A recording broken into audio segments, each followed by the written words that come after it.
just doesn't have any boundary. He loves Bangladesh. He worked for Bangladesh. He loves the nature of Bangladesh. I wish you could visit his factory. And he brought so many delegations this time to come to show his new land of citizenship. Can the members of the Korean delegation please stand up so that we can give you applause? Yes, thank you. Thank you so much. Wonderful. Yeah, fantastic.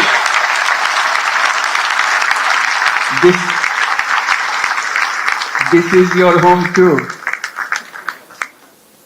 We'll make this home beautiful home.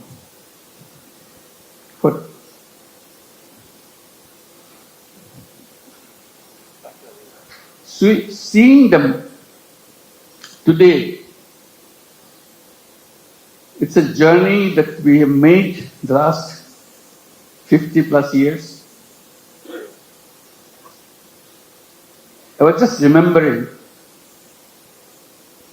when we became an independent country in 1971. The celebration that we went through and commitment we made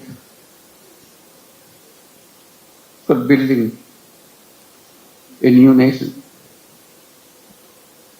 Despite sacrifices of lives for achieving that independence, we rejoiced. We are free. That was 1971. Then came 1974.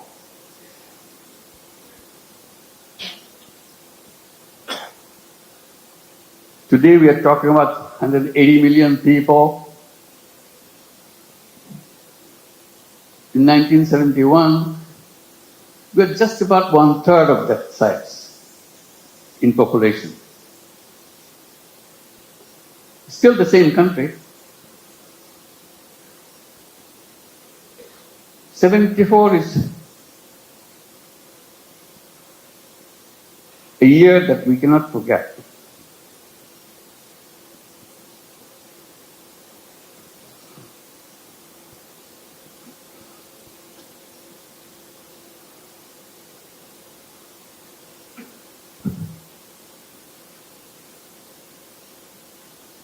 Sorry.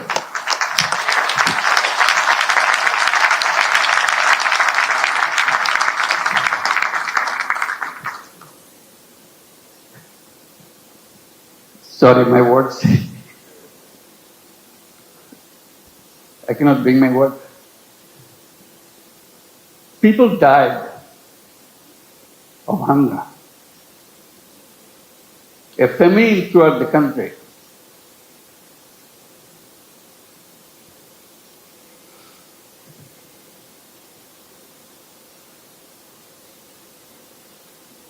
One and a half million people died.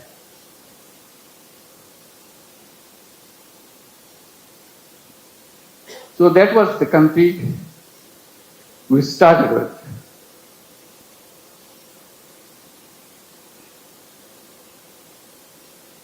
We used to grow one crop. We didn't know any other way. Our population was known as farmers because they have no other profession.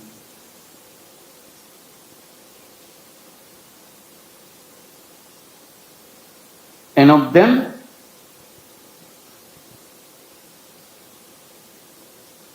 three-fourths of the population were landless farmers. They had no land.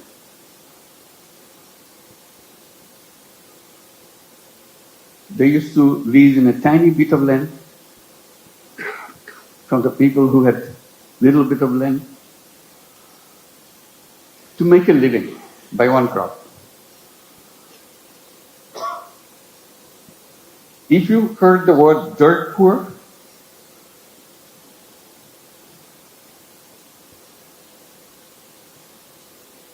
that was Bangladesh. Very difficult life. So if you take the journey from 1974 to 2025, it's an amazing journey. Here we're talking about all these big industries and so on, and inviting you for so many countries to set up more industries. We're talking about the big market, talking about the big, intelligent young population.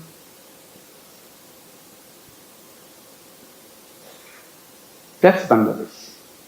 Came a long way in a very short time.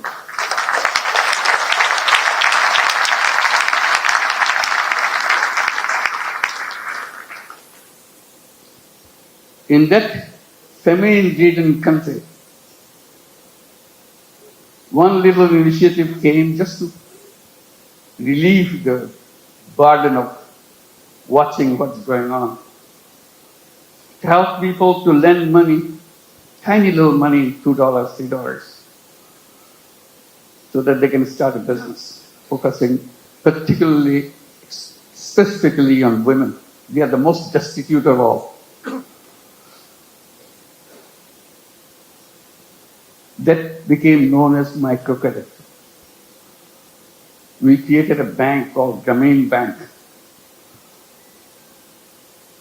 Had no idea what this finally will turn out to be. But it turned out to be a global name.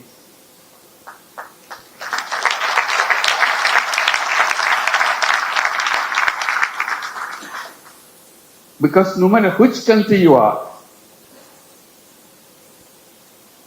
you have little Bangladesh of 1974 inside of you. You don't recognize it. You hide it by giving public money to them.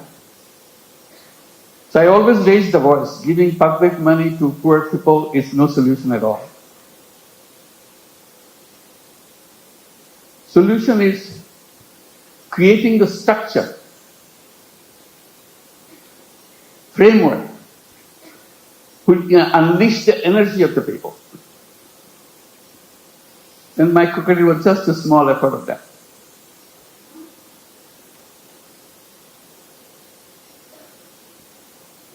Then a crazy idea came over. When government wanted to issue license for telephone, we had nothing to do with telephone. We didn't have any telephone in the country. Few telephone in the cities. Most of them don't work. So we thought, why don't we apply for a license for telephone company? A crazy idea. Government asked, what do you do with the telephone company? What business you got to do? I said, we'll give it to poor women. They laughed at us. To make a long story short, we got a license. Called it Grameen Phone. Because we had a Grameen Bank, Grameen Phone.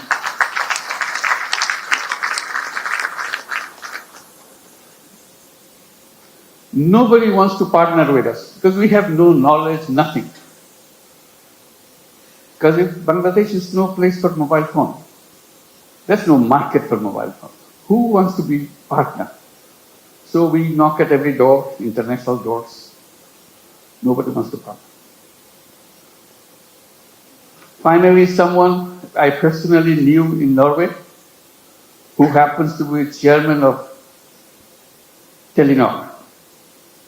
I explained to him, can you help me? Explain why we want to do this and why we want to bring the phone to the women. He took it seriously. But the company board doesn't agree with him. They said, what, Bangladesh? We never heard a name called Bangladesh. It's a big effort for him. The more board rejects, he comes back again, explain again. Finally, he got it through.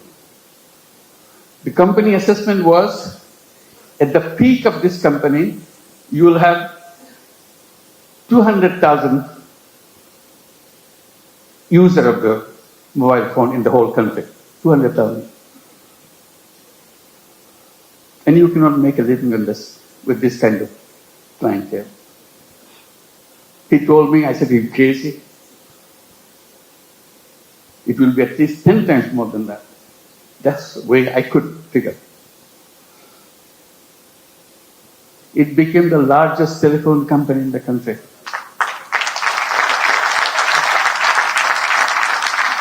And women were the recipient of those telephone handsets.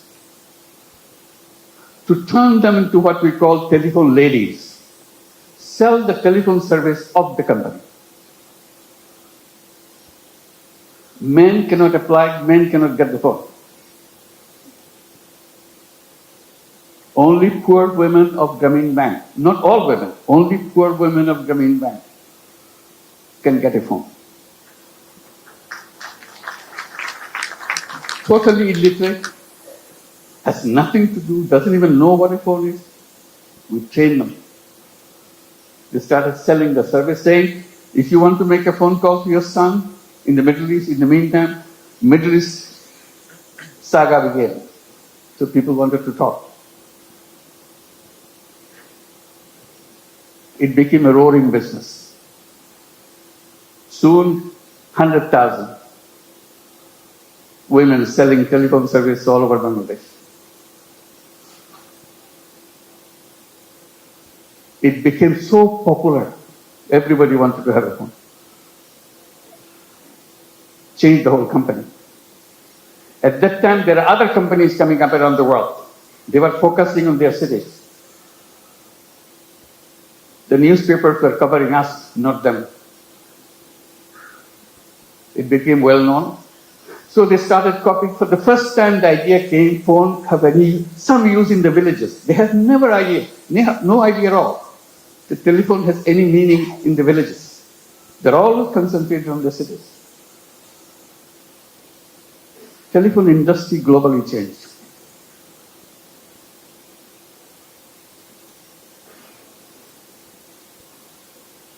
I'm narrating this story a little bit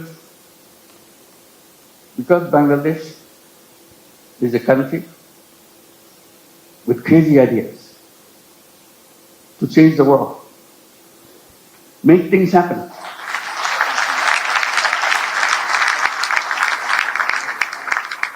Everyone you saw on the stage receiving the award has a very powerful, crazy ideas and make them happen. So we invite you to join that crowd. Not only change Bangladesh by your business, change the world.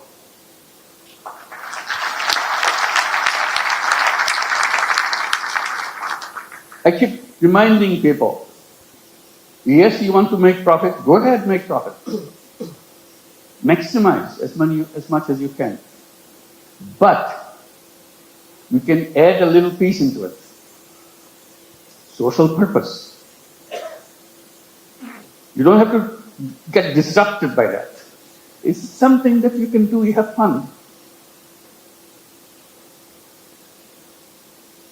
Like many of you do already. So if you want to make a business with a purpose, along with the business that we do, Bangladesh is the place.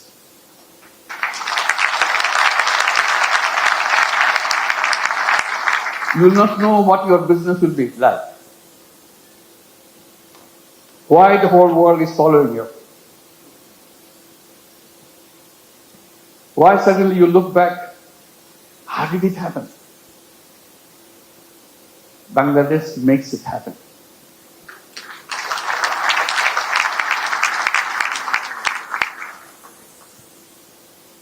Always people explain how happy you got, you make money, you show their bottom line, fantastic thing.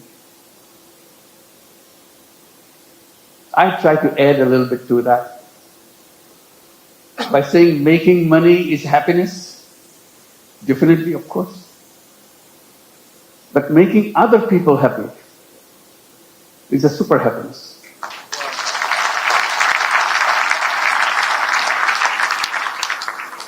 If you have business in Bangladesh, you'll have both happiness and super happiness. Then you get extra with no cost. You'll be proud of what you have done. Like the people who stood here felt that. Super happy. Did something which impacted in people's lives massively. With a country of famine, we're now talking about global entry to the businesses and everything. And at the same time, I'm just pointing out, which has been pointed out already, we don't look at Bangladesh alone. It is only one piece of the economy. We see the whole region, very powerful region, lots of resources. We work together, facilitate each other. It's not the business to grab everything out of you, it's a competition, you grab things. We twist a little bit. You earn money, but earning money together, changing the life of the people together, is a fun, is something that's immeasurable. And each of your company can enjoy that super happiness by extending and reaching out. Reaching out, the impact that you make, you never explored. Just a little opening. That's the magic. Changes the world. We said business is the most powerful mechanism by which you can change the world. But we are trained to focus on some so narrow thing, we miss out the world. We can try opening a little bit. And I emphasize by saying, let's create a new civilization where you're wide, we're open, we embrace the world. I underscore by saying we can create a world of 3 zeros. It can be done with the businesses, not by the government. Government cannot achieve that. That's not the function of the government. It's the function of individuals, human beings. We are human beings. We can change the world. And business gives us a big, powerful tool in our hand. The new civilization, I say, should be a civilization where there will be no carbon emission. We can do that. That's where the business innovation comes. All we have to do is just pay attention to that side. No carbon emission. It's a self-destructive system if you allow carbon emission to continue. No wealth concentration. It's fun to make money, but wealth concentration is the most dangerous thing to human being. It will destroy the whole world. And zero unemployment. The young people get excited about it. They say, all of you are entrepreneurs, not job seekers. Think like an entrepreneur. Make things happen. And Bangladesh is a place to see that. How suddenly people, we are known as farmers. We're a country of farmers, landless farmers. We didn't have any land, much land. No labor. Only in the 70s, early 60s maybe, 60s, some crazy young guys from the universities dare to enter into something which is happening in the country because of business interests of other countries, garment industry. They said, why not us? That was the beginning of the garment industry in Bangladesh, those crazy young guys. All the first generation, some of them are already here, came out of that generation. And now moving into the second generation. You heard Nasim, the second generation entrepreneur. That's our history. In 2 generations, second generation is just the beginning. It's still the first generation going on. Topon is here too, I saw him.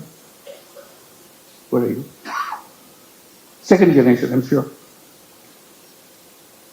So that's the journey of generations. Now, what's the third generation coming up? Are we prepared for that? That's a challenge to all of us. And we talk about second generation. We have to talk third generation a little bigger. Boys and girls. Somehow, in entrepreneurship, in the past, women left out. We have some, but very few. But women are as creative, as entrepreneurial as anybody else.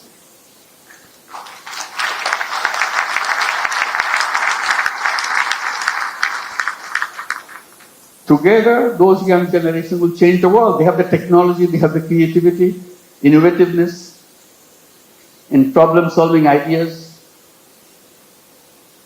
We don't have to look at the problem the same old way that we did it 50 years back. Waiting for the government to do something. We people can do that. That's the chance. So today it makes me very happy that we can gather together, and talk about creating that world. It's not just business in a limited idea, which is good, but you can have another space remains unutilized. Let's use this too. And Bangladesh, the business in Bangladesh is not only for Bangladesh, that's the point.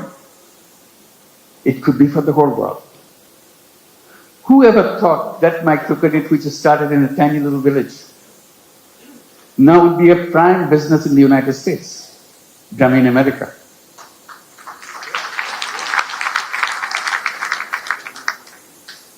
Millions of women take money from Gamin America. Loan size, in the American terms, less than $1,000. Imagine.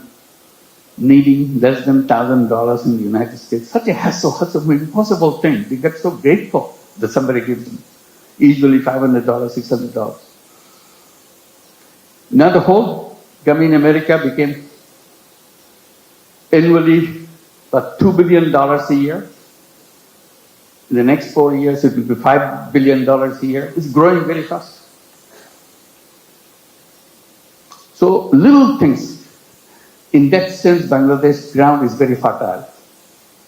You put a little bit of seed, it becomes global.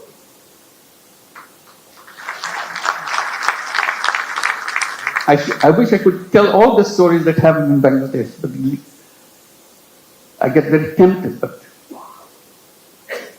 they're all here. Talk to them, find out. And we welcome you to join us with that mission,